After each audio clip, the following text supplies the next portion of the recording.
Сәлеметсіздер ме балалар? Бүгін 113-ші сабақты өтетін боламыз. Каналымызға міндетті түрде подписаться батырмасын басып, жазылып алыңыздар. Сіздер үшін пайдалы сабақтар шығып отырады. Ғаламшар құпиялары, қарсы мәнді сын есімдер. Оқыған мәтіннің тақырыбы мазмұнына сәйкестігін анықтаймын. Өлеңнің қатесін түзеп жазамын. Қарсы мәнді сын есімдерді білемін.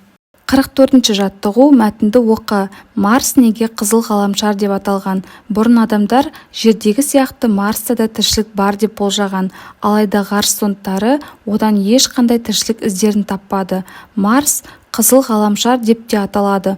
Оның тастақ бетін қызыл түсті тозаң жауып тұрады. Ал жел тұрған кезде сол тозаң көтеріледі де қызыл бұлтқа айналады. Марстағы жартастардың құрамында темір көп. Сол темір тотыққан кезде қызыл күрең түске енеді. Шындығында Марсты қызыл дегеннен гөрі қызыл күрең деген дұрыс. Мәтіннің мазмұны тақырыпқа сай келе ме? Өз ойынды дәлелде. Мәтіннің мазмұны тақырыпқа сай келеді. Себебі Марс планетасы туралы және оның неліктен қызыл ғаламшар аталғандығы жөнінде мәліметтер бар. Ол планетаға қызыл түс беріп тұрған темір элементінің көп болуы себеп болып отыр. 45-ші жаттығу. Оқы. Төменнен түсіп қалған сөздерді тауып, орнына қойып жаз. Ғарышкерлер мекені, қазақ жері Байқоңыр. Қай жер саған жетеді? Ғажап жерім Байқоңыр. 46-ші жаттығу. Көп нүктенің орнына қарамен жазылған сөздерге қарсы мәнді сөздерді қойып жаз.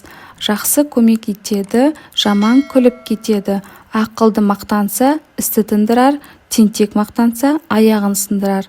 Қарсы мәнді сын есімдерді тауып, астын сыз. Жақсы, жаман, ақылды, тентек. 47-ші жаттығу. Берілген сын есімдерді жұптастырып жаз.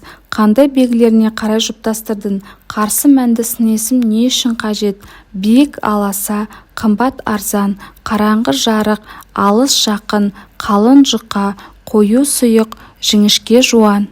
48-ші жаттығу. Жаңылтпашты жатқа айт. Ғаламат ғажап ғасырда, ғарыш тады ғаламда.